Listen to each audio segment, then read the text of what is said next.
Muito bem, pessoal, tudo bem?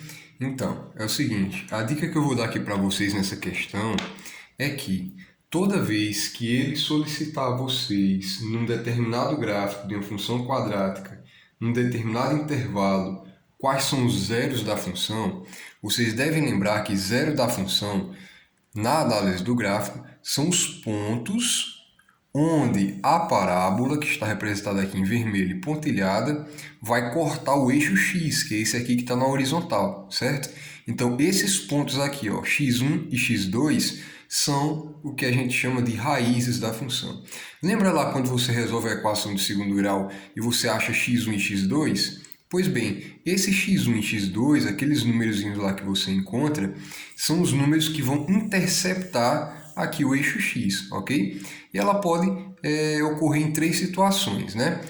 Quando x1 e x2, a parábola corta o eixo x em dois pontos, né? Geralmente não, sempre isso aqui vai acontecer quando delta for um número maior que zero, ou seja, um número positivo, certo? Então ela vai ter duas raízes reais, tá? Diferentes, certo? Ela vai ter duas raízes diferentes entre si. E ela pode ocorrer também nesse caso aqui, ó. Quando você acha o delta igual a zero, perceba que toda equação de segundo grau em que você resolve e que o delta é igual a zero, tanto o valor de x1 quanto o valor de x2 são iguais. E isso no gráfico, como é que é representado?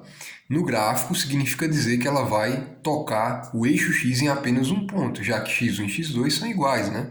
Então é natural pensar que ela vai ali tocar em apenas um ponto.